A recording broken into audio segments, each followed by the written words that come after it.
And good evening. Welcome to another edition of the Deep Dive. Tonight we have an exciting guest with us. Tonight we have a really exciting guest, and it's politics time in Jamaica. You know, we're excited about our politics, and we have one of the most exciting guests. I think we've had him on this program a while back when we were called something else, but we have Mr. Conrad Tucker, and he's going to be joining us tonight. So, without much further ado, we're going to ask Mr. Conrad Tucker to join us. Conrad, are you hearing me? You could.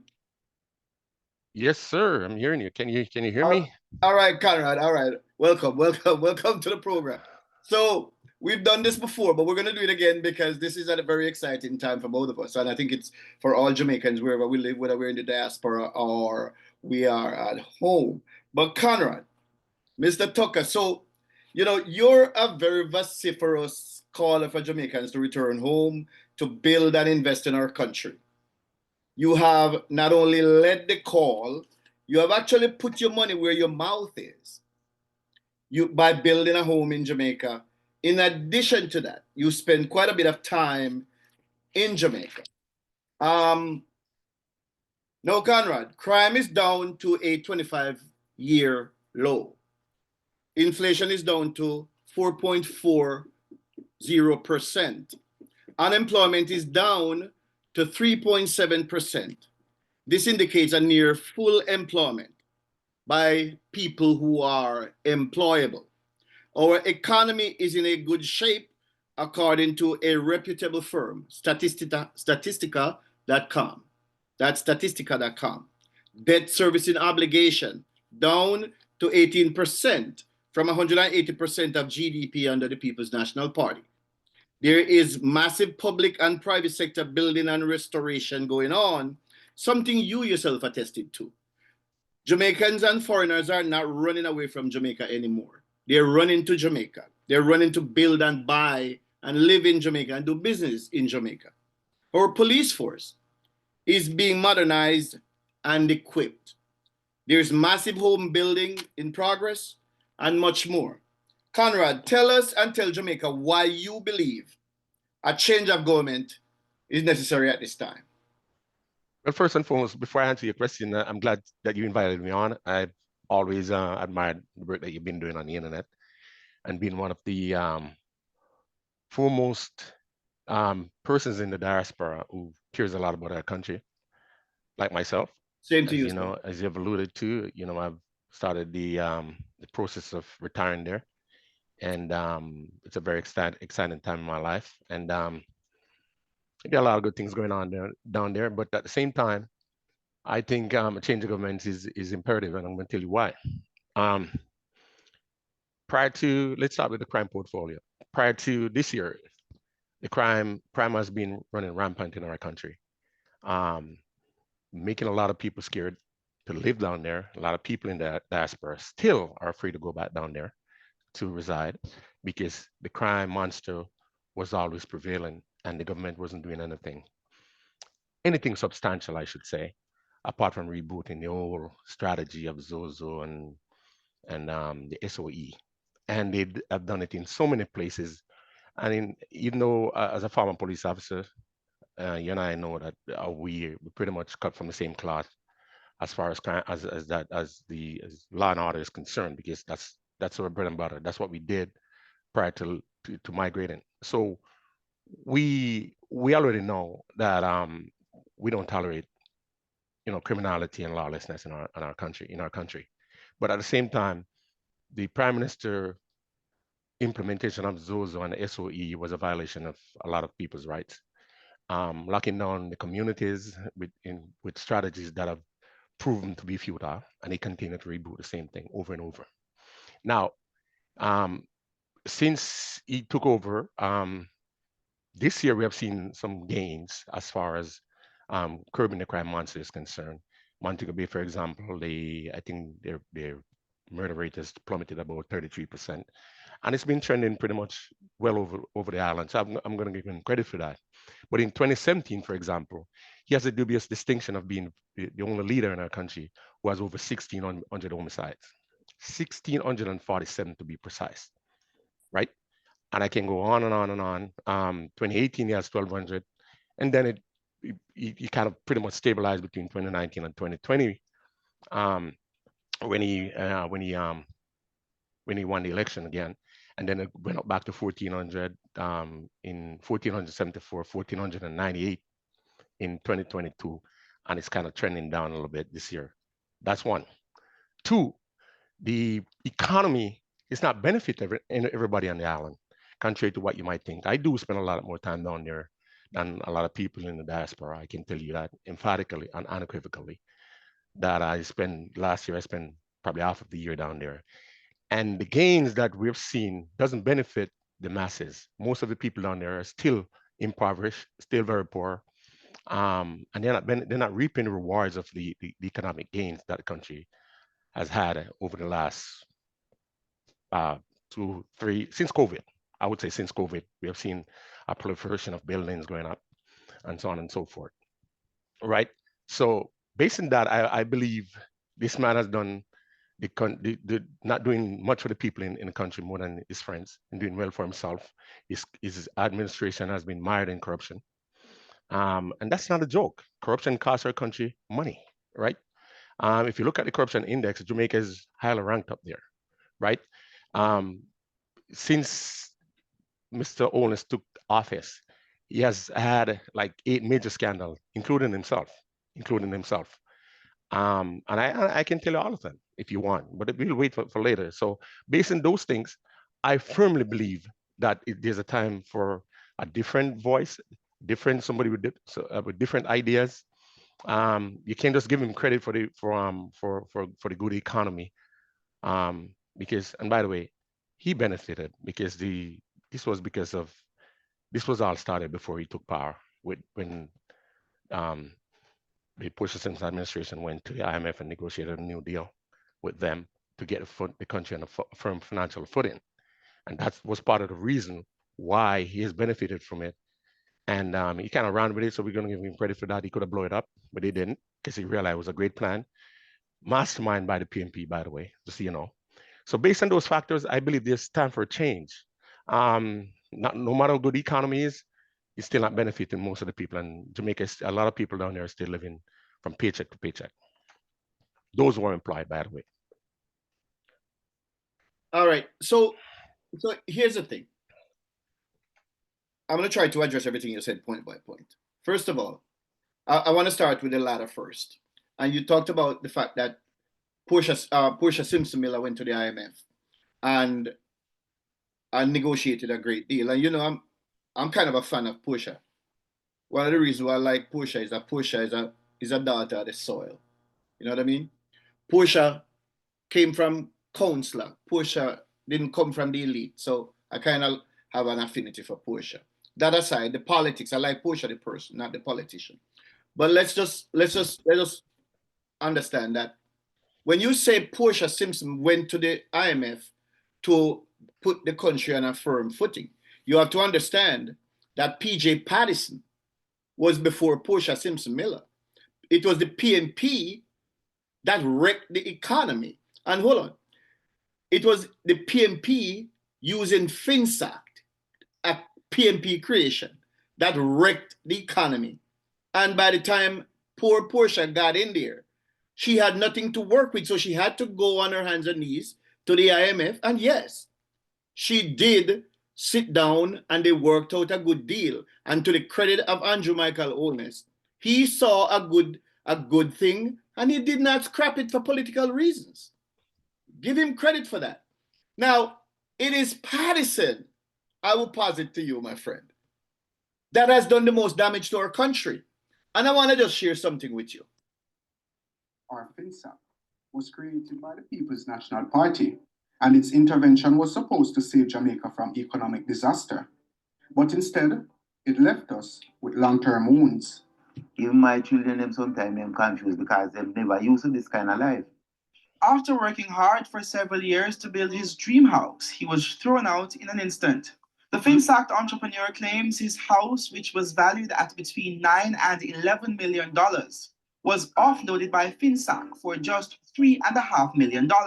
By shutting down numerous banks, consolidating them into a single entity and selling that entity to foreign interests, FinSoc reshaped the Jamaican economy, often to the detriment of local stakeholders.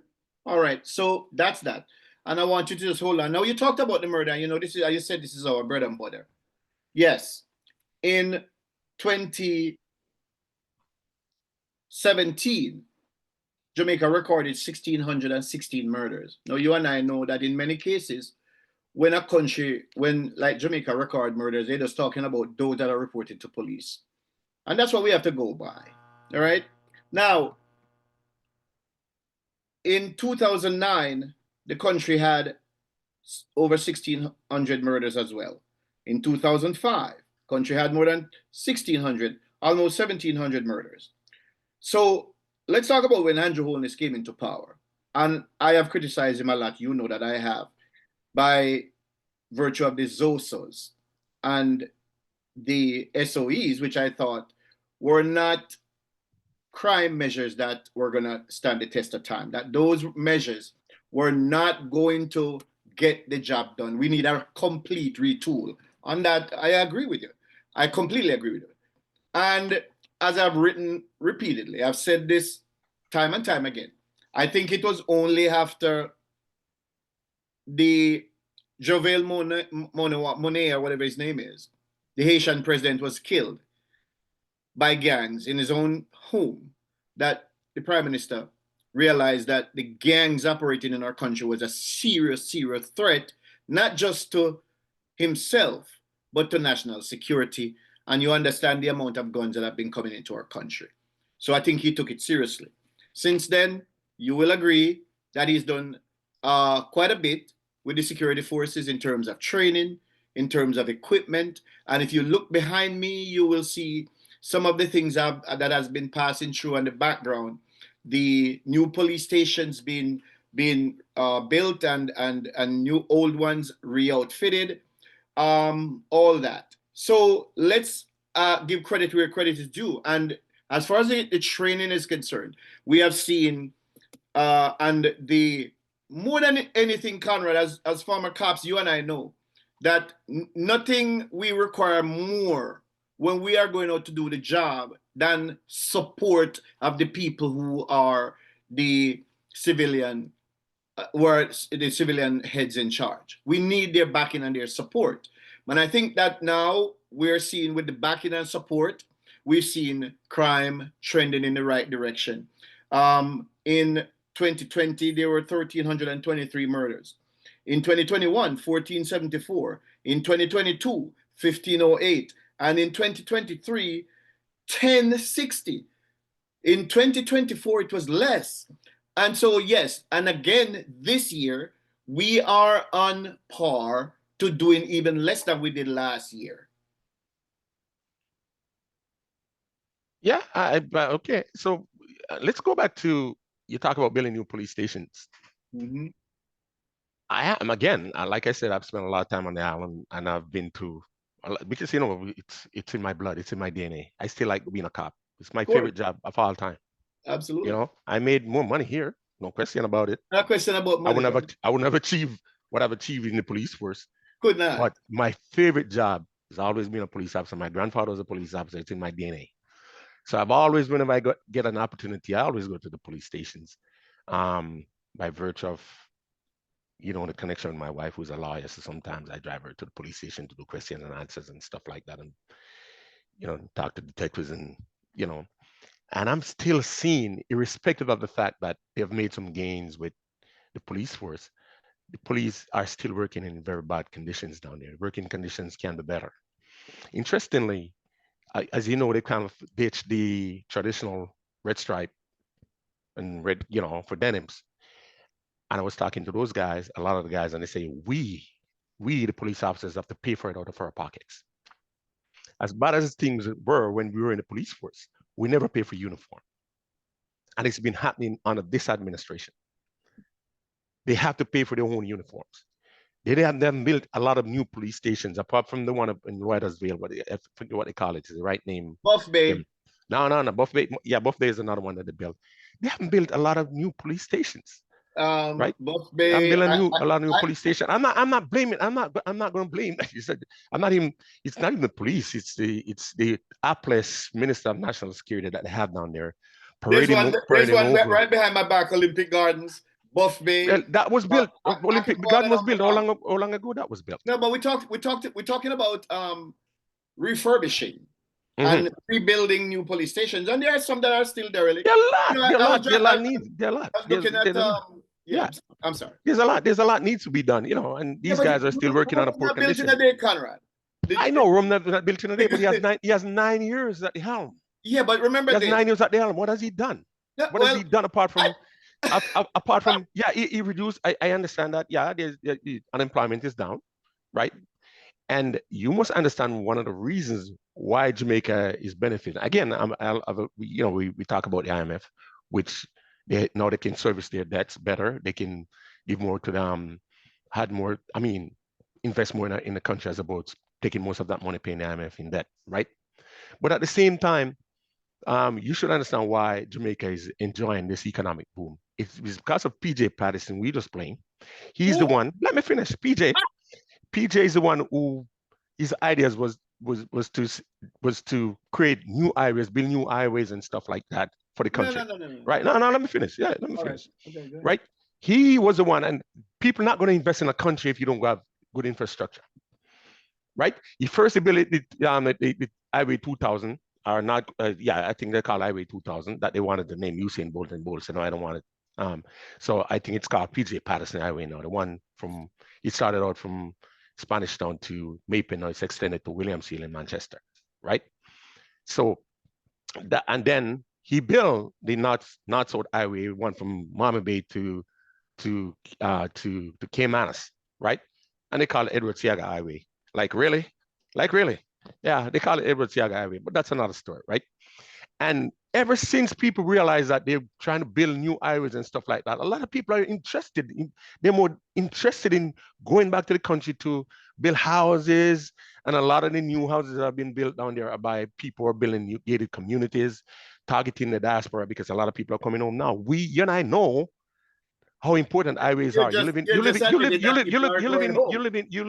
States. I live in Canada, and efficient. When you jump on a new highway, you can get to point A and point B in a short period of time. Traverse them all the time. Right. I remember driving from Ocho to Kingston, and it was an hour and a half. No, it's 35 minutes. Thanks to PJ Patterson. I just want to. Thanks to PJ Patterson. That was his idea. Yeah, he was. Yeah, it was. That was his idea. And I'm not asking. I'm telling you, it was PJ.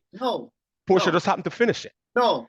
Let me set the record straight for history and for into perpetuity. The intention of connecting Jamaica via a comprehensive highway system was first expressed and clearly defined in the Jamaica Transportation Survey of 1968-1969. Much of the current 2000 highway alignment, were proposed and defined therein from as far back as 1968 to 69. The proposed highway system was also included and adopted in the National Physical Plan for Jamaica in 1970. That was an expansive plan that was drafted from 1970 to 1990. It was a 20-year plan. You can do the research, and you can always contradict me afterwards in the section below. The plan was drafted by the then Town Planning Department. It's now called NEPA, of the Ministry of Finance and Planning, and vetted by, you ready for this? Jamaica's most successful Prime Minister to date, the Right Honorable Hugh Lawson Shearer. Now, wait a minute. Did you say Lou Lawson Shearer is Jamaica's most successful Prime Minister to date? Absolutely. The record is clear. Where's the evidence to support your argument? Under whose government? No, all right. So you know what? Let's set that aside, because that's not even up for debate. Jamaica's economy did the best under Hugh Lawson Shearer, built the most of everything. That's not most of everything, right? And that's why and that's why he was voted out. Hey, hold on. That's why he was voted out. He did so well, and people voted him out. Debate. Jamaica's he's not regarded as a in the top two. Jamaica's most Jamaica best prime minister is Michael Manley. By what metric? By every By metric. what metric? By every metric. Economy? By every metric you can think Come about. on, stop. Anyway. By every metric you can think about. All right. So you can think about everything. Let's deal with this. Most of what Michael Manley this is not legislated, it's still Michael Manley. You guys are used to the Kool-Aid. This is not about Kool-Aid, brother. No. There's no Kool-Aid here, man. I am giving you facts that you can go look up. All right. You can. Hold on, ahead. hold on, brother. Hold on. Go ahead. I'm giving you facts. All right. This is not something that's opinion. Now, okay. So the Highway 2000 is a brainchild of Hugh Lawson Shearer, not Michael Manley, not PJ Patterson. Now, to his credit, PJ Patterson had to have something that he could point to as his legacy. So yes, he did start it, and God of grace, you think he would have to have something to show for being in office so long. Before I left Jamaica in 1991, PJ Patterson had taken over. I think, when did he take over? I think he took over from Michael, after Michael came back and Michael got sick, right? 89, yeah. Michael, right, sometime there he took over. 89 he took over, yeah. All right. Michael got sick in 89. Yeah. You think he should have something to show? You think he had? So yes, that's the only goddamn thing he had to show. But that's a big thing. What? That's a big thing. But it wasn't even his idea. Calm down, man. Come on. It doesn't matter. You can have ideas, but Conrad, but you have to bring them. You have to bring them. You can have all the ideas you want. No, you have to just implement sat here and said that it was PJ Patterson's idea. No, it was not. And hold on one second. Hold on. Let me just explain something to you. Even if they have a new highway, they have a plan from way back when, right? To network the island. All right. Hold on. To network the island with a series of highways, right? It wasn't of the degree that it is right now.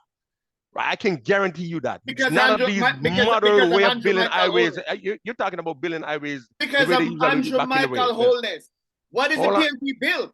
Because of Andrew Michael Holness. What are you talking about the PMP? Who built that? Who built that? Who built that 3 mile bypass? Who built that 3 mile? Who built it? Look behind me. Who built it? PJ Patterson or Porsche. Who built it? Who built it? What Porsche built?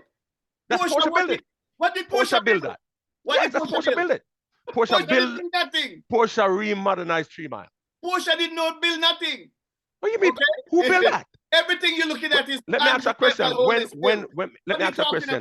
When the 3 mile project, the same thing that you just put up. Let me ask you a question. Who was prime minister when it started? What?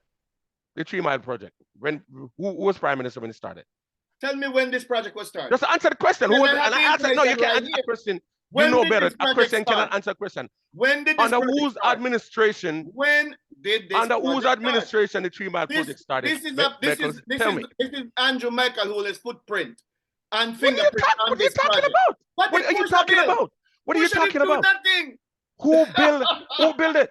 Who built it? I'm asking you. Listen, I know you people like to take credit for other people's ideas. So let me refresh your memory. Since you might have a brain cramp, let me help you. Let me refresh your memory. Since you have a brain cramp. The 3 mile project was conceptualized and started by Porsche Simpson. Oh God. Everything that the Labour Party bill on said, who did it? They have it in the pipeline. Everything that the Labour Party bill. When was this project started? Have it in the Andrew Holness was prime minister for about. Andrew Holness was prime minister for a short time between 2011 and 2012. Then he lost. Right? No. Well, I'm not asking. I'm telling you. I'm not disagreeing with you, brother. Right. I'm just checking. And then Porsche, from 2012 to 2016, Porsche was prime minister. When did the 3 mile project started, Mike? You finish? I asked a question. You're gonna answer. All right. So let me answer. Let me answer the question. Let me answer this question. Yeah, please go ahead. Didn't build jack shit. Nothing. Who built 3 mile overpass? Porsche Simpson Who built it? Well, listen to me. Porsche Simpson Miller started her career in her Lower St. Andrew constituency as a councillor. Then she went to member of parliament. She became minister. She became prime minister. And one of the knock on Porsche Simpson Miller was that she had done nothing Not I'm even still for her own asking you constituency. who built the 3 mile Nothing. overpass? Even though she had spent her entire Who life. built No, 3 but mile let me, overpass? You have answered that. I allow you to speak. Portia had not No, to do no no. building. Who built it? Michael Holness Under built. whose administration it started? Okay. All right. The JLP has been in office now for 8+ years, brother. 8+ Let me years. tell you. Let me tell you who did. Let me What tell did you. the PMP build? Let me How tell long you. has this highway been Okay. open? What has Andrew built thus far as infrastructure? I'm showing them to you. I'm showing them What? to you. The police No, station. you can't highway. take credit for 3 mile. Look He at the didn't build urban that. center. Look, He did not build. Yeah, we can talk about the urban center in St. Thomas. Let's talk about the urban center in St. The Thomas. urban center in St. Thomas is all right. So you don't want to hear me. I'm asking you. All But right. that pales in comparison to these two major world-class highway that we have in Jamaica. Thanks to the PMP. PMP don't build nothing. Oh, you mean PMP build? PMP build the two highways, the north-south, the north. Look behind me right now. The one from Spanish Town. Right, you know the what one is, from Spanish Town to William Steel, right? Is the PMP. It's as a matter of fact, the expansion. I'm going to give him credit. The expansion from Maypen to William had Steel. it in the pipeline. Can I finish? Yes, sir. Can I finish? The expansion of the South Coast Highway from Maypen to William Steel is done under the Labour government. The initial building of that highway was done under PJ administration, and PJ started the one from Marmy Bay, the South Coast, the North Coast Highway, from Caymanas to Marmy Bay. PJ started that and Portia finished it. And when Portia finished it just in time to lose, and then it was commissioned by Brogard. You know that. And then they name it to Siaga when Siaga have nothing to do with anything. You know that. You know it's all politics. Siaga, it's called Edward Siaga Highway, just so you know. Well, it's called Edward Siaga Highway. All right. Portia, when it finished, Portia lost the election, and this guy inherited it and opened it, have this big opening ceremony, and name it Edward Siaga Highway. Can I speak now? Remember your history, son. Remember your history. Well, hold on. If you look behind me, you see the Heart Trust name after Edward Siaga appropriately. He's very well done. Yes, that is the reason he deserves that. Why he deserves that. That is the reason why we have record low unemployment in our country, because of the Heart Trust. Thank you, Edward. It's Heart Trust. Okay, what is Heart Trust? The catalyst for us to have record unemployment. Can you explain that for your viewers? Well, absolutely. By training young people. Yeah. Let me finish, please. Yeah, I'm not saying anything. I'm just going ahead. By training young people. Yeah. Paying them a little stipend and helping them to get jobs in the economy they would never have. Most of the people who attend the Heart Trust are young people who did not go to college, who don't have the resources to go to college and would not normally have gone to college. And as you know, a lot of these young people are getting all kinds of training in tech, in the hospitality industry, all across the Jamaican space. So, I travel to Jamaica not as often as I like, but quite often. And I go to hotels and I see these people and I talk to them because it is important. I love to see these young people having jobs, Conrad, because one of the things I hated when I just left high school and wanted to go to this Jamaica School of Agriculture, and they had killed the Jamaica School of Agriculture. I actually ended up back in the same buildings that I wanted to be. I want to know who killed it. Hey, well, we could go into that. Who killed it?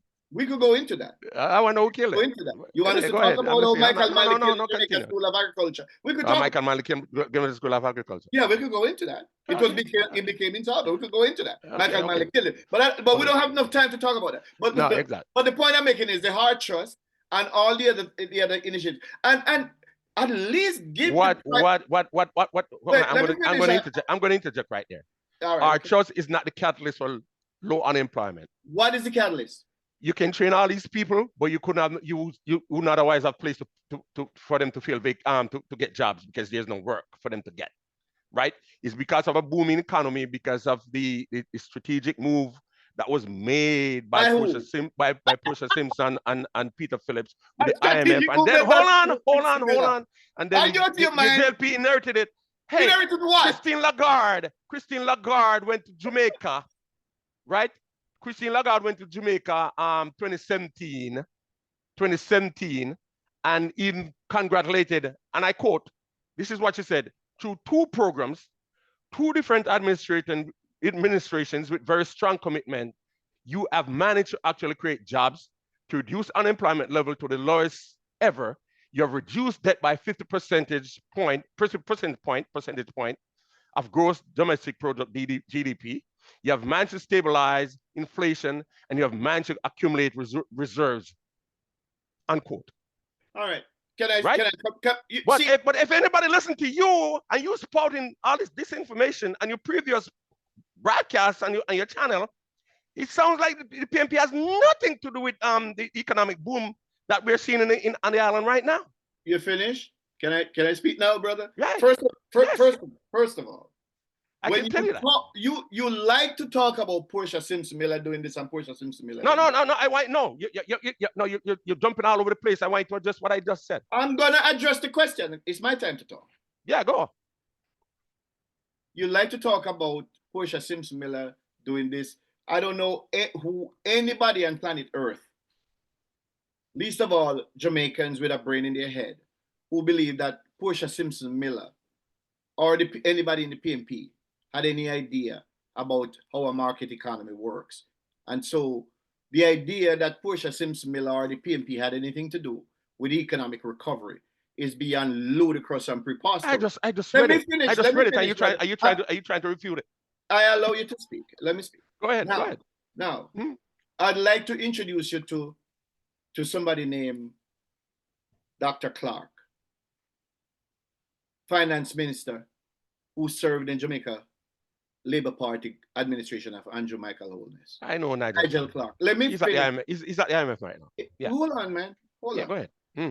And when you I just introduce you to Nigel Clark, because one of the things that you do, you keep talking about Portia did this and Portia did that, as if Portia was not part of the PNP administration and part of the administration of PJ Patterson and the failure of Michael Manley and PJ Patterson coming up through the years. So when you talk about economic recovery, you need to frame it within the context of the damage that PJ Patterson and Omar Davies did to the Jamaican economy through FinSac and massive corruption.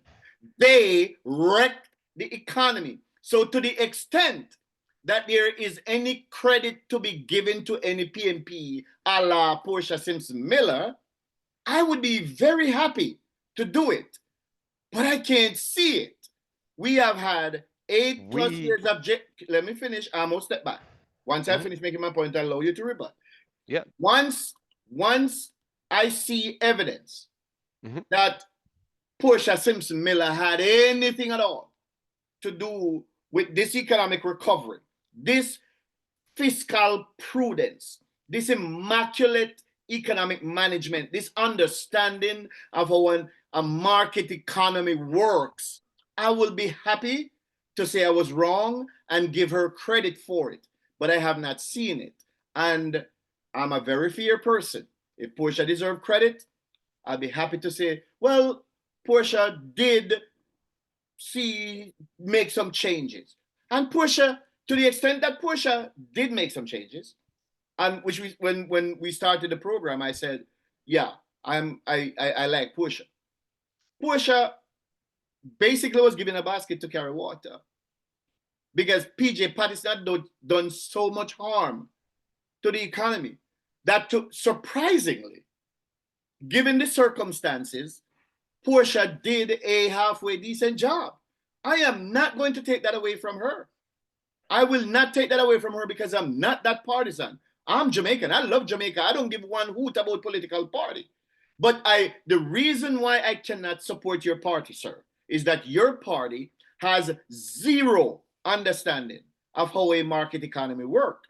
Because your party, first of all, believe that government's role is to provide jobs, that government's role is to be father to the Jamaican people. That's not the role of government. The role of government is to provide security, put in infrastructure so that the private sector spirit can, entrepreneurial spirit can grow.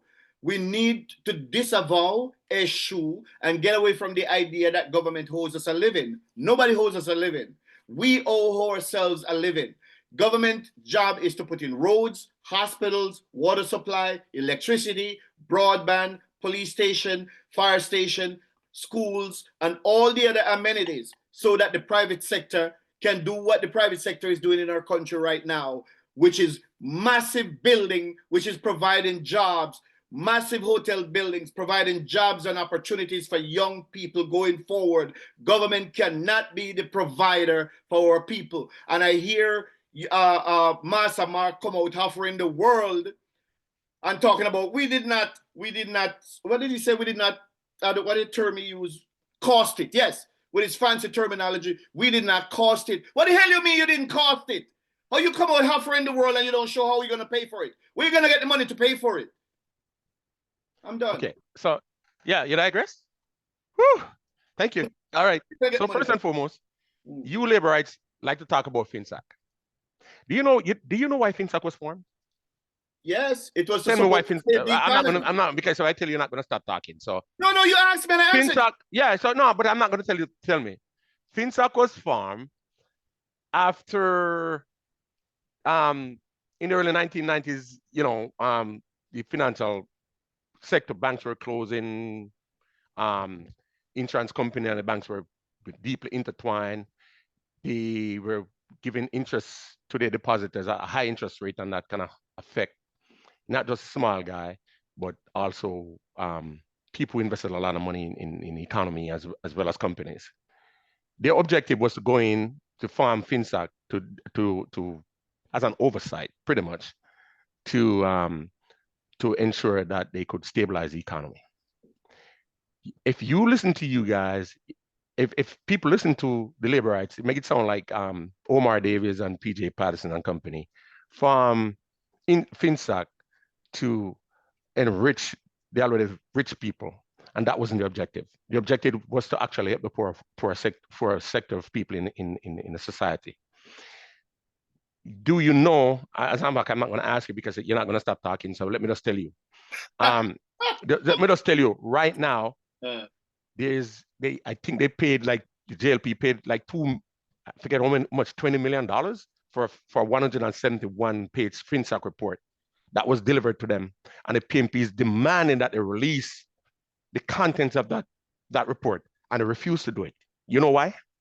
Because all of you and company are doing is spreading disinformation and propaganda about FinSAC. FinSAC objective, I'm not saying it did well, but it didn't do as bad as you guys want to blame it for. And that's all you guys get to talk about now. Every time you guys are talking about in the election coming up, we talk about FinSAC because you have a good economy thanks to the foresight of Portia Simpson and Mr. Phillips, right, to go to the IMF and negotiate a good deal. That I just mentioned about Francis Lagarde, who went to Jamaica November 2017 and gave a speech at the Pegasus, and I quote it for you. And you still refuse to accept it, even though the IMF, the director of the IMF or the managing director of the IMF said it at the time. You still refuse to do it, right? And your point about government not supposed to provide for the people, what do you think government is for? You think it's a capitalist? That's a capitalist mentality. That's what you guys have, and that's what the labor rights always have. And that's why Michael Mann is revered, because they look out for the people. You have to take care of your people. I'm not saying you should give them handout all the time, but you have to look out for the impoverished and the less fortunate people in our society. If you follow your model, or if anybody should follow your model, right? People die on the streets. They won't have healthcare. Jamaica right now, the healthcare system is in dire strait. You talk about economy, people are sleeping in the walkways. They don't even have beds to put them on. The healthcare system is in deplorable condition right now. I'm telling you, you believe what you're reading on the internet and believe that's a reality that's happening on the island. No, that's not what's happening on the island. There's some people are making lots of money. Yes, lots of big car dealership open up, lots of big gated community, lots of fancy houses being built. thanks to people in the diaspora and thanks to investment from overseas company. Thanks, and they feel emboldened to come to Jamaica because they see Jamaica is on a path of great potential, thanks to the infrastructure that are there now and they continue to put in, right? But if you take a holistic view of the country, you'll realize that a lot of people are still left behind. Most people on there still cannot send their kids to school. Most people on there cannot buy lunch for their kids. Most people on there can't even find a night dinner. They live in paycheck to paycheck, right? The healthcare is in dire strait. It's in dire strait, Mr. Beckles. So don't come on here and make me sound like Andrew Owens is doing such a stellar job. Meanwhile, his administration is mired in corruption, led by him. Right? If you want to remember, you want me to remind you what's going on with him right now? You remember? Let me just tell you what's going on with him right now, because I have notes here. There's a 171-page report by the Integrity Commissioner. He's the directing an investigation highlighting an unexplained financial discrepancy from Andrew Owens for his 2021 income tax filing and raised questions about tax compliance and transaction for over $470 million. No, because he wants to stifle it, he's asking for judicial review, right? The man said he could not certify it, so he wanted to strong arm the guy to certify it. And he said, no, I'm not going to certify it because you have no receipts. You have nothing to prove all of this. So he took it to court. That's him. He's leading from the front. This is the most corrupt administration. The Petrogam scandal with Andrew Wheatley, 2018, right? With this nepotism and cronyism and corruption of Petrojam, right? He was accused of directing, interfering in the operation of NESOL, which is the National Energy Solutions Limited. And because of that, he lost his position as minister. Rural Reid, him and his daughter, him, and Mr. Pinnock, the CMU guy, they're all facing charges right now.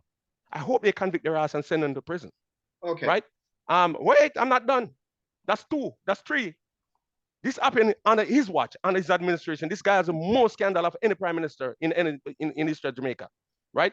Carl Samuda, he was enriching himself off the grass. What do you call it? The dairy board. He has a 14-acre demonstration plot for Mombasa grass, I guess. I don't know if those grass must make that animals grass, yeah, right? And he was enriching himself. They didn't charge him, but he eventually resigned. Now he's a backbencher and he's leaving politics. J.C. Ozinson was stripped as duties as Minister with responsibility for agriculture in the Ministry of Industry and Commerce and Agriculture and Fisheries in 2020, amid conflict of interest claim on an estate deal, where him and his son pretty much run things right there. Robert Montague, he was mired in all kind of. His trouble began with a 400 million police. You remember the police used car? You remember that scandal? You remember that one? The used car, the cars that the police still haven't gotten yet, right? Then as transport minister in mind, he was again under pressure because of the Airport Authority of Jamaica questionable investment in First Rock Capital Holdings and Clarendon Aluminum Production Limited, right? Little Flight Green, him go break. So that is not even a big deal, but he was kicked out of cabinet because he break the COVID protocol, right? And the Marissa Dalrymple, she was just found guilty the other day for with the Integrity Commissioner because she didn't report Mercedes-Benz that she purchased and file it for her filing income tax filings between 2015 and 2021. So you go on and on and on. But the biggest one is Brogan himself. He's the one he's the most corrupt of all the prime ministers in the history of Jamaica. And everybody knows that. I'm not sure why you're gloating about this guy and believe like he's the next coming of Christ. He's looking out for himself and stealing from the public purse. That's what he's doing. All right. I think most Jamaicans who are listening to us tonight are going to agree with you and I that corruption within both political parties has been one of the biggest problems we have in our country. So let me be absolutely clear. I am not here to defend any criminals. I don't care who they are, PMP or JLP. Another thing that I'm not going to do is I'm not going to tit for tat and whataboutism, because PMP do it, JLP supposed to do it, and because JLP do it, PMP supposed to do it. I'm not going to do that. I'm not going to get into a pissing contest about who is enriching themselves illegally off of taxpayer funds. We could go back to Iran sugar deal, PJ Patterson and others. We could go to the Cuban light. We could talk about Kern Spencer, who got kicked out of the party. We could go Absolutely. and talk about Cuban light bulb. Yeah. We could talk about Trafigura. We could there's so much. I've done my There's a research. plethora of corruption on It both is sides. just a So plethora of if there's one thing we corruption. agree on, is corruption. That every administration is corrupted. There is just that's one so much corruption across the Right. board, Right. and that's something that needs to be weeded out. I am Right. not going to even spend my time defending these fucking thieves. Now, having said that, though, you talked about people are struggling, and I just wanted to, on this Resurrection Sunday, say to you that I remember when, according to Scripture, the woman approached Jesus Christ, knowing that his time was coming, and she had a precious box of alabaster ointment, and she broke the box and she washed his feet with the precious ointment, and she used her hair to dry his feet. And the disciples who understood the value of the loss of the value decided to decry the lady. And they said, this box of ointment could have been sold and given to the poor. And Jesus chastised them, said, leave the woman alone, because she understands that my time is come and I'll be gone soon. I'm paraphrasing here. And he said, finally, the poor will always be with you, but I'm only here for a short time. I say all of that to say that I think both of us come from I can't speak for you. I come from poverty. But for the grace of God, and our hard work and determination, we would not be where we are today. So our Amen, brother. empathy, Yeah. I know my empathy is with the poor, and I know without a doubt that your empathy is with the poor as well.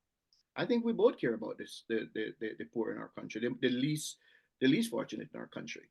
And I think that's why we're here having this discussion today, because Absolutely. more than anything, we love our country. Very And much. Yeah. country is just country, but we're talking about the people.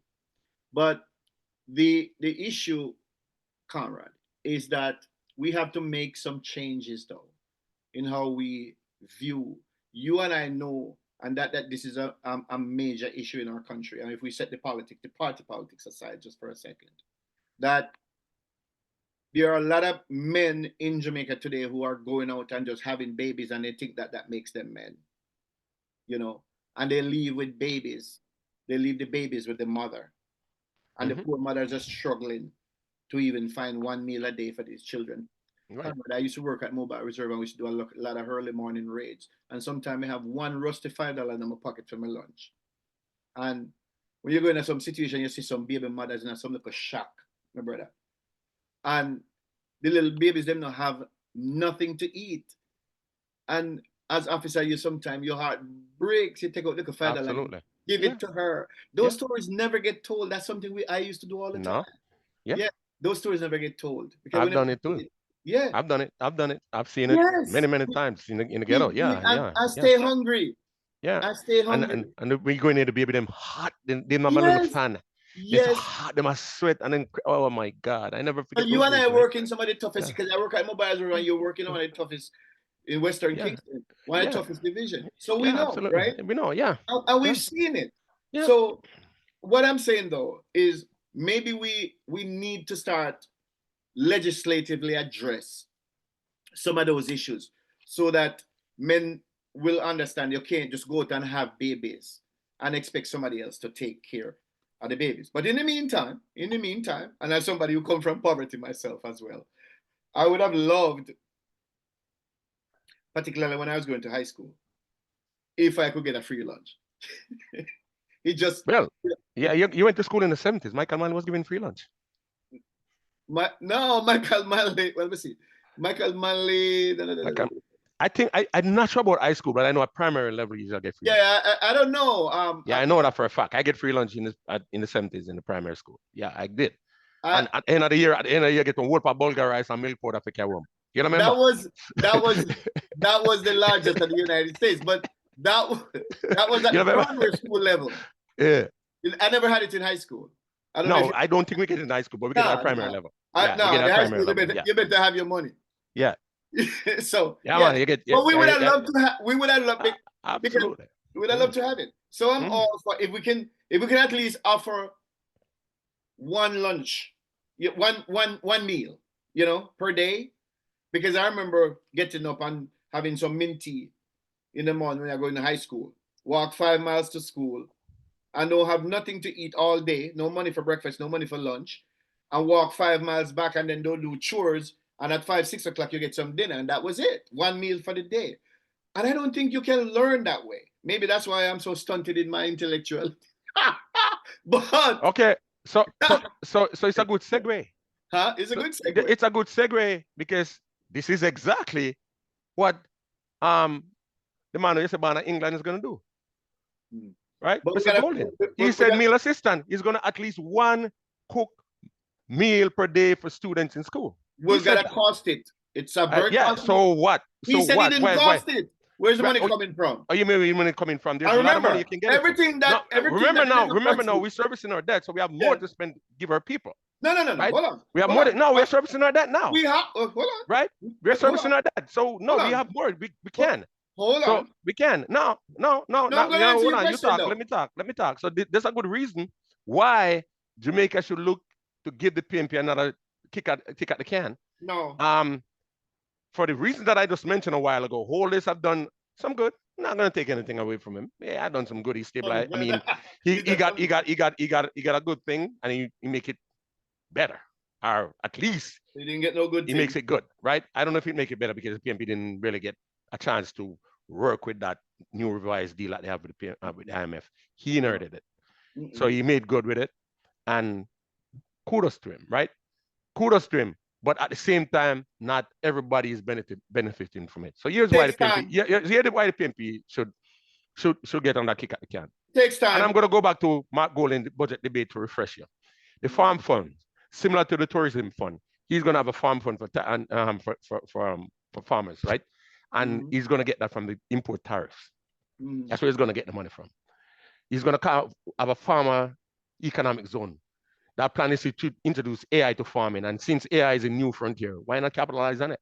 That's a forward way of thinking, right? AI is a new frontier. Everybody's doing it. It's going to affect every sector, every strata, everything in our lives. It's going to touch it. In fact, it started already, right?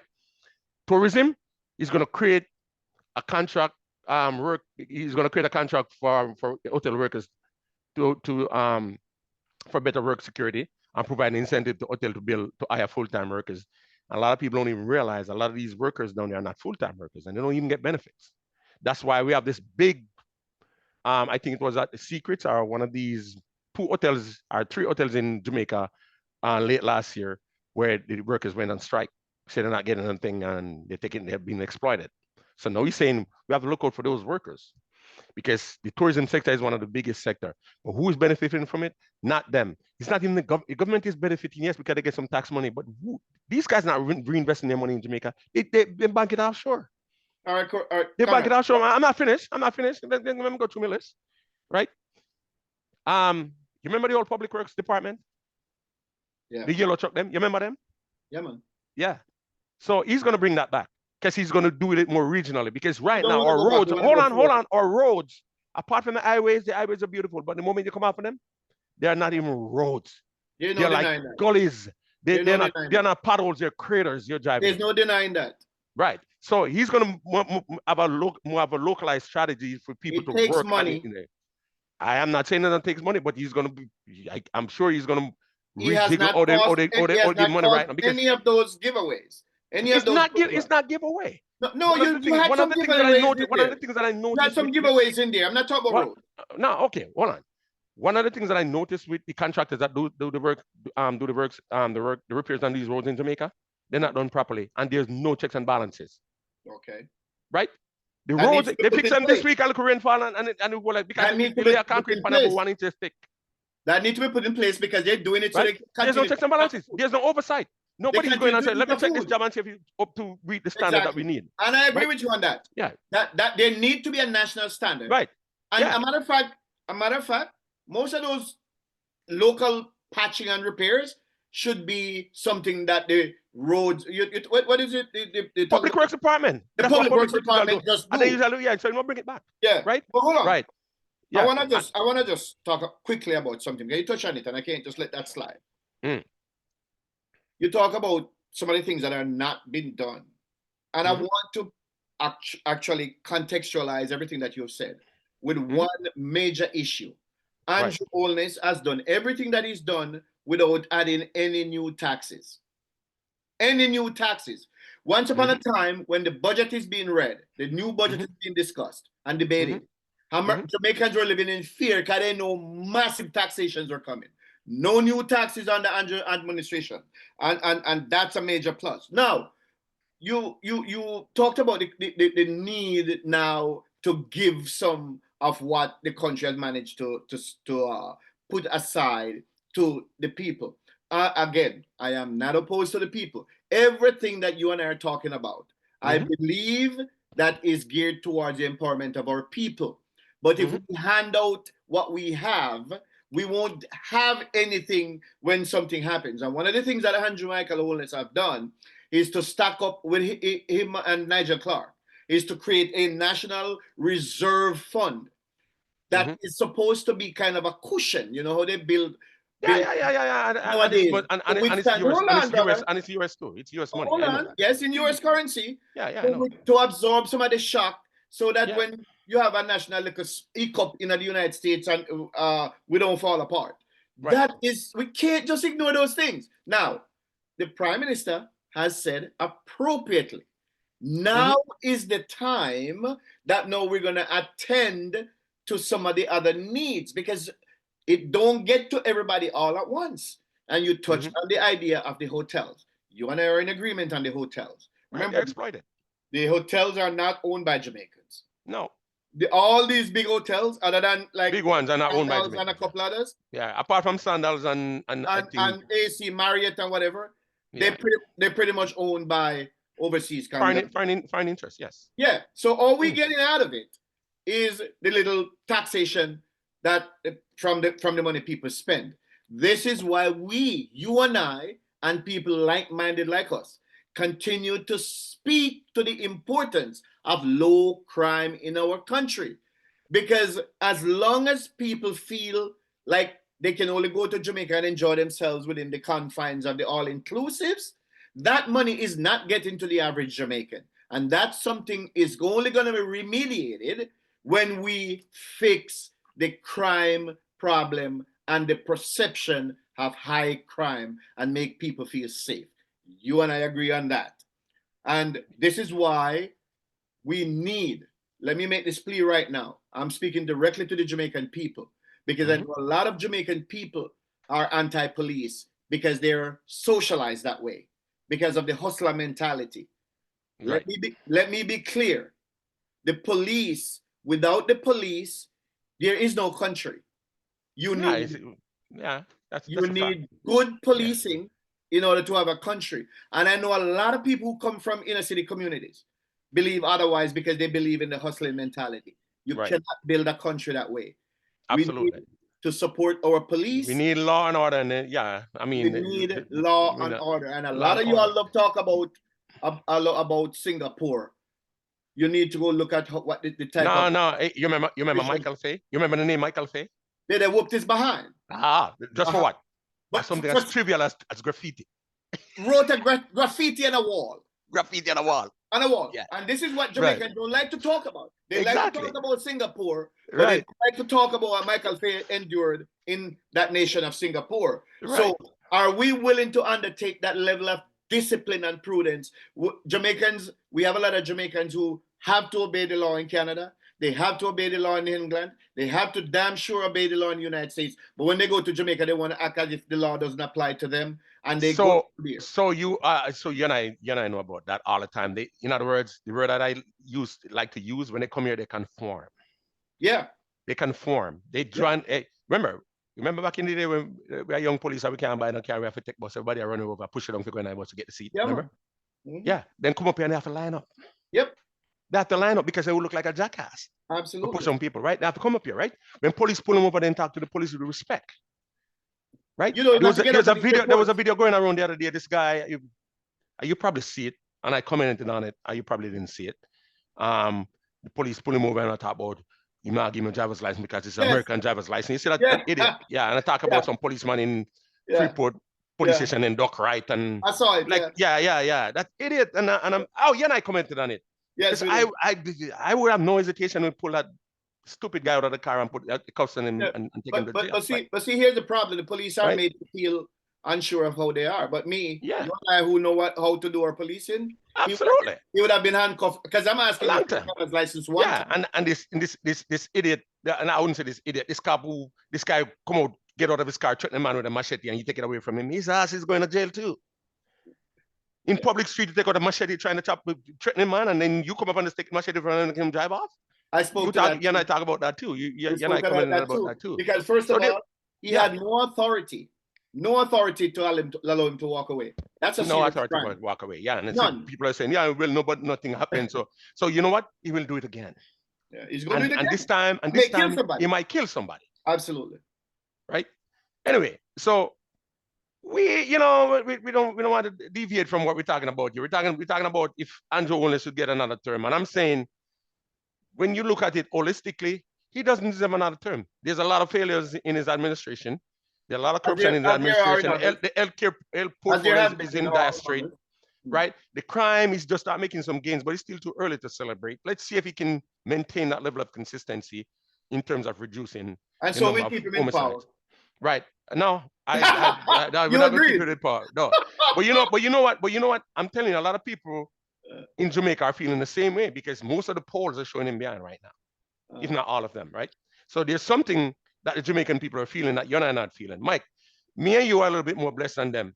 You know, let me just say something to you. There's a ex-police chat group on WhatsApp for the last batch that graduated at Port Royal. You move with the police college. You move. So the last group, which was including me. That was never the Grants branch. Right. You come see me over there and you move with the school. Yes. Right. So all of us, we who are alive, we're still alive. We have this group. And then there's this one of them, he went and joined the military in the United States. And I think he made it up to the officer rank. And he come on there and start showing off about like the amount of money. I have to run him because I'm not going to take that shit from him. Right? And I'm saying, because I know I've been down there and I've actually meet up with some of the guys in St. Louis Bay because there's one of my squad who get shot and he's in a wheelchair. And he likes to entertain, even though he's in a wheelchair, and we contribute on him in like to host it at his place. And we drove down and check him.